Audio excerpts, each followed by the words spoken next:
조선 공산당이 왜 화두가 되냐, 논쟁이 되냐를 좀 생각해야 될 것 같아요.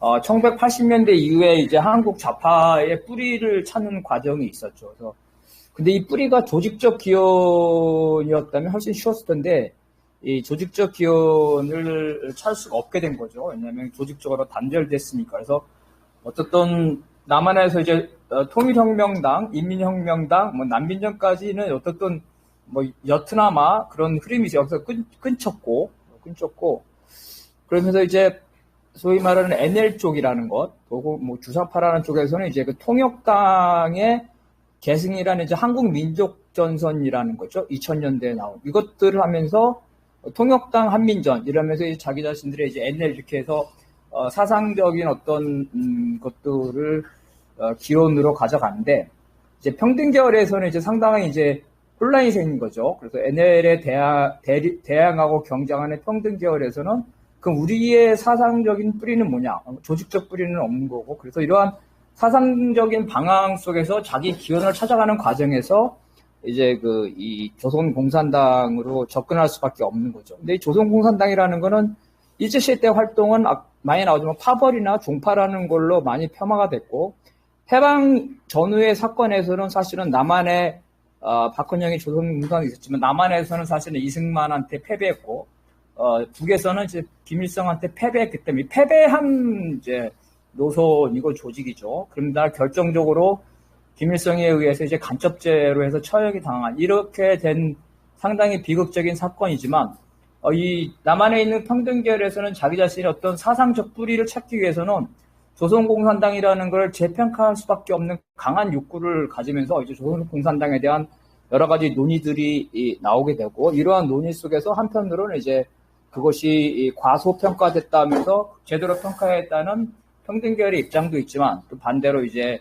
자주계열에서는 이런 이 김일성이라든가 이런 거에 대한 어떤 대항적인 인물, 그리고 현재 NLPD라는 그런 대립선에서 오히려 이제 박헌영이나 조선공산당 과대평가하고 있는 거 아니냐, 이런 논쟁들이 이제 되고 있어서, 조선공산당에 대해서 우리가 이해를 하려면 일제시대 때의 그 사회주의 전반의 흐름 내에서 조선공산당을 좀 이해를 해야 되지 않냐는 생각이 되고, 핵심은 그러면 왜 조선공산당이 그 코민테른이라는 국제조직이 어느 정도 그런 지도선에서 공인을 받았는데, 그럼 왜 대표적인 공산당으로 인정받지 못했냐? 다시 말해서 그 시대에 국내파 이런 조선공산당이 있었지만 중국이나 소련에도 있었는데, 그럼 왜 대표성이 그걸 갖지 못했냐? 이런 부분이 고민이 돼야 될 것 같아요. 그래서 그런 것을 볼 때, 중국에서 볼 때 이제 중국은 특히 김일성이 소속된 동북 한일 연군, 만주 지방에, 제가 지난주에 이제 2박 3일로 백두산 갔다 오면서 동북 한일 연군 기념관에 갔다 왔더니, 거기 중국에 사는 정예직의 주보증의 산하에서 이제 김일성 대대장급 정도 되는데, 김일성이라든가 몇몇 사람들의 어떤 역사적 사실로서 인정을 하고 있더라고요. 어쨌든 그런 동북 한일 연군이 있고, 그 다음에 중국 공산당에서 국공 내전으로 같이 갔죠. 동북 한일 연군 김일성 쪽은 계속 있었던 거고, 중국 공산당을 따라서 국공 내전을 가면서 이들은 1945년 이후에 북으로 귀환했지만 이미 소련에 기반한 김일성에게 권력 투쟁에서 패배를 하죠. 1956년에 이런 상황이고, 문제는 소련인데 사실은 중국보다도 소련의 초기에 더 많은 동포들이 있었고, 1917년 이 소련의 러시아 혁명은 제3세계, 한국을 포함 제3세계에 엄청난 그 충격을 주면서 롤 모델이 되면서 여기에 대해서 소련을 흠모하는 그러한 많은 세력들이 있었는데, 사실은 이제 이 책에도 나오지만, 코민테른의 자기 평가에서도 바로 그 시기에 이 소련의 이 북감도죠. 그쪽에 소련 쪽에 있는 남한이라든가 한국 이런 조선 사회주의 운동에 관한 부분은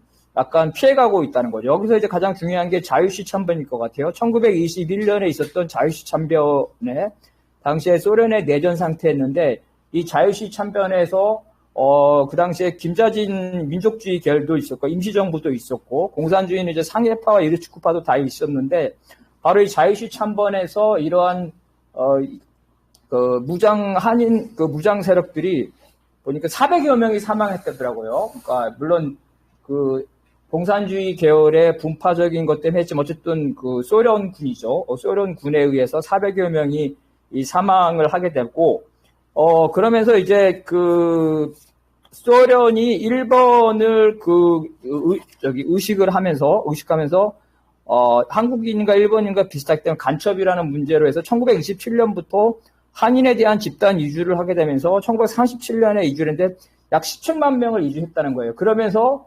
1917년 이후에 소련으로 갔던 뭐 홍범도나 많은 우리 사회주의자들이 사실은 이제 강제로 되면서 소련 동포를 기반한, 만주에는 그 중국 동포를 기반한 사회주의 운동이 있었는데 바로 이제 거기에 공백이 생기는 거죠. 그런 부분. 그래서 소련의 역할에도 코민테르도 있지만 사실은 소련에 기반한 조선 사회주의 운동의 공백, 이 부분에서 자유시 참변이란 이런 것들을 좀 생각해야 될 것 같고, 그러면서 1939년부터 시작해 1941년까지 일소 중립조약을 맺습니다. 그러니까 일본하고 소련하고 중립을 하자면서 소련 영토 내에서 조선인의 독립운동은 금지시킵니다. 소련 군들이 강제로 못하게 만들죠.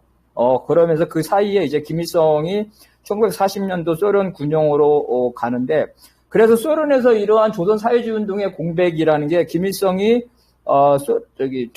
그 해방 이후에 돌아오면서 중국과 달리 친소파들이 이제 원래 소련에서 했던 우리 조선 사회주의 운동이 아니라 2세들, 뭐 모스크바 대학에 나온 엘리트들 2세들 중심으로 이렇게 가다 결국은 이들도 김일성과의 권력 투쟁에서 패배를 하는데, 그래서 저는 이 조선 공산당이 이제 어떤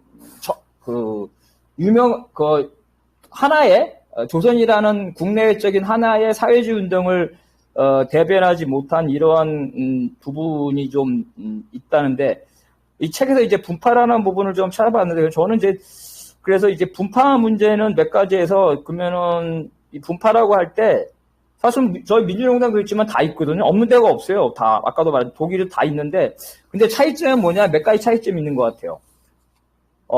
과연 이 분파가 대중 조직과 결합했냐, 그러니까 상층부에 있는 활동가들의 어떤 그 분열이었는지, 아니면 그 대중들과 같이 가는 자기 조직을 갖고 있는 그게 좀 중요하다. 그래서 그런 면에서 볼 때 이제 뭐 신간에도 잠깐 나오는데, 어쨌든 상층 내부의 분열인지 아니면 어떤 그것들이 조직적인, 그 다음에 또 하나는 노선 차이에 따른 그 분열이었는지, 아니면은 특정 리더를 중심으로 하거나 조직적 이해관계를 한 분열이었는지, 그런 게 있고, 저는 본질적인 거는 조선 공산당이라는 게 과연 존재했냐는 거를 물어보고 싶어요. 무슨 말이냐면, 조선 공산당은 건설 과정에 있다가 결국은 건설을 하지 못한 상태에서 1945년 해방 이후에 그런 국제 정세 속에서 조선 공산당 이름으로 했는데, 그게 과연 조선 공산당이라는 정체성을 가진 하나의 정당이 다시 복원된 건지, 그게 아니라 조선 공산당이라는 건 사실 일제하에 건설되지 못한 거죠. 건설 과정이, 그렇다면 이 건설 과정이 있었다면 그걸 분파라고 할 수가 없는 거죠. 왜냐하면 분파란다면 하나의 당 내에서 지도적인 그룹이 있고 다수 그룹이 있고, 그 속에서 어떤 소수가 있으면서 지도 세력에 대한 어떤 반대 세력, 이런 게, 그게 아니라 하나의 당을 구성하지 못하고 당을 향해 가는 건설 과정에서 건설의 주도권을 다투기 위한 여러 흐름이었다면 그건 분파라고 하기도 좀 어렵지 않죠. 다시 말해서 조선 공산당이라는 게 과연 존재했냐에 근본적인 물음을 해야 된다는 거죠. 또 한국의 이제 특수성인데, 우리는 한국은 이제 그 당시에 식민지였기 때문에, 그렇다면 이 조선 공산당이라는 사람이 자기 공산주의 활동이라는 게 바로 서구식의 그런 공산주의 운동인지, 아니면은 거기에 나와서 민족해방과 연결된 그러한 한국의 특수성을 고려한 건지, 이 부분에서 아쉬운데, 여기에서는 이제 또 한 가지는 저는 코민테른 문제인데, 코민테른이 1930년 이후에 반족 민족해방 운동을 논의를 많이 성숙하게 했는데, 불행하게 되지 1930년대에 이러한 이제 코민테른의 반제, 소위 한국 사회의 특성이라는 부분, 이런 부분에 대해서 특히 이제 무장운동이 많이 되겠죠. 이런 것들을 수용하지 못한 게, 코민테른이 조선 공산당을 포기한 건지, 그러니까 커뮤니티의 입장에서 조선공산당이라는 게 조선의 전체적인 국내외적 사회주의 운동을 주도하기 위한 하나의 조직으로서 어렵기 때문에 포기한 건지 아니면 그런 게 아니라 조선공산당의 어떤 객관적인 한계, 사실 일제의 탄압이라든가 이런 것 때문에 못한 건지 해서 그런 관점 속에서 봐야 되는데, 뭐 가장 강력한 질문을 한다면 과연 조선공산당이라는 당적 존재가 있었냐, 이런 질문을 한번 하고 싶어요. 일단 저는 여기까지.